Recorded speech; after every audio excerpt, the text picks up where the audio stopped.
Imagine showing up to your daughter Lauren's apartment to find a note that says, if you're looking for Lauren, call this number. You call the number and it's the landlord. He comes downstairs and he informs you and your son that your daughter Lauren is dead. That police came and took her body the day before. Well, that is exactly what happened to the family of 23-year-old Lauren Smithfields. 23-year-old Lauren Smithfields was living in Bridgeport, Connecticut, and on Monday, December 13th, 2021, her mother Chantel showed up to her apartment because she wasn't answering any phone calls or text messages. When Chantel and her son Lakeem, so Lauren's brother, showed up to her apartment, they found a note on her door that said, if you're looking for Lauren, contact this number. They called the number and it turned out to be the landlord. The landlord came downstairs and he informed the family that Lauren had been found dead the day before and that her body was gone. He provided the family with the number for the detective in charge of the case, and that was it. Lauren's family was so confused. I mean, there was no crime scene tape in her apartment. There were no police officers there. There was nothing to indicate that a crime had occurred or that a body had literally been found the day before. The family was also confused as to why they were not informed about this. Why were they barely finding out that Lauren was gone? The family immediately contacted the detective in charge of the case, which was Detective Kevin Cronin, and he was just very calm with the family. He didn't really show any emotion or any type of sympathy for them. He told the family that Lauren had been found the day before, that her body was already removed from the apartment, and that was it. That a couple of days ago, Lauren had met a 37-year-old man named Matthew LaFontaine on Bumble, and that Lauren had invited Matthew to her apartment, that they were basically just hanging out there, eating, drinking, and all of a sudden, Lauren fell ill. Matthew continued to check in on her throughout the night, and he woke up at 3 o'clock in the morning to use the bathroom, saw that Lauren was sleeping and snoring, and he went back to bed. Then he woke up again at around 6:30 in the morning, and this is when he saw Lauren lying on her side, bleeding from her nose and from her mouth.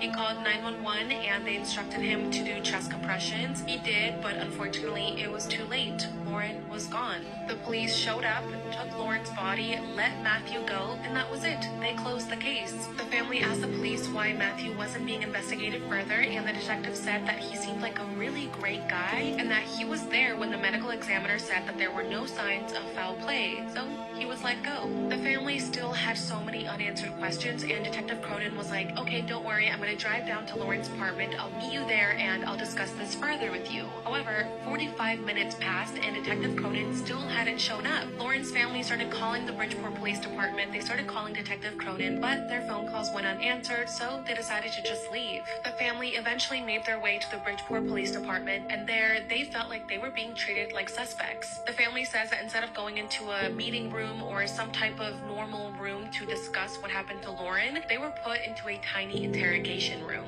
The officers gave them hostile looks, and anytime the family had any type of question, they were just met with a condescending tone. They wanted the police to further elaborate on what actually happened to Lauren. Her official time of death was determined to be 6:49 in the morning, and she had been deceased for at least an hour or so before she was found. Police collected her phone, her passport, her credit card, and $1,345 in cash. They locked up her apartment and they left. So the family was like, okay, that's all the evidence that you collected? Because they had gone to Lauren's apartment and they found some very frightening pieces of evidence. First of all, they found that there was a huge blood stain in the middle of her bed sheets. They also found a pill, a half-full bottle of lubricant on her dresser, a flipped over plate of food, and a condom with semen in it in the bathroom trash can. Now, the semen had not been dried up, so that meant that this was recent. So with this, the family's like, how did you collect her money and her credit cards and her passport, but you didn't collect the sheet with blood on it or the condom found in the bathroom? The family asked the police, okay, did Matthew and Lauren have sex? And the police were like, well, Matthew says they didn't have sex, so we believe him. Again, they could have tested his DNA against the DNA in the semen that was found in the condom just to confirm that story, but they didn't. The family truly felt that Lauren's death was being dismissed because of the color of her skin, so they decided to hire a private attorney to help them out and help them get the answers that they were looking for. This is when their private attorney, Darnell, brought up the question of,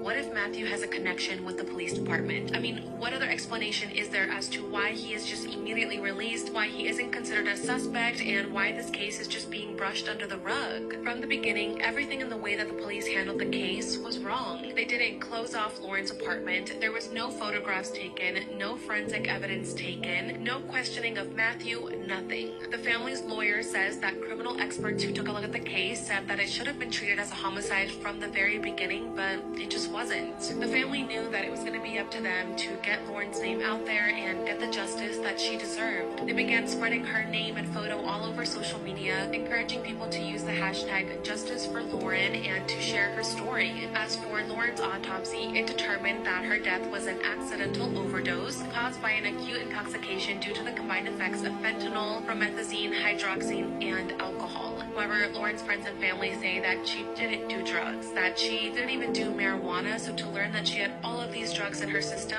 it just didn't make sense. As for what Matthew was saying about all of this, he had hired an attorney and he wasn't speaking to the public. His attorney came out with a statement saying that he and Matthew offer their condolences to Lauren's family. However, Lauren's attorney is like, listen, if you really did feel sorry and if you did really want to cooperate, why don't you just offer a DNA sample so we can test it for the DNA found on the semen in the condom? And that way we can confirm if you did or didn't have sex with Lauren that night. So they wonder how the cases would have been treated if the roles were reversed. If Lauren was a white woman and Matthew had been a black man, would the case have been closed so quickly? Probably not.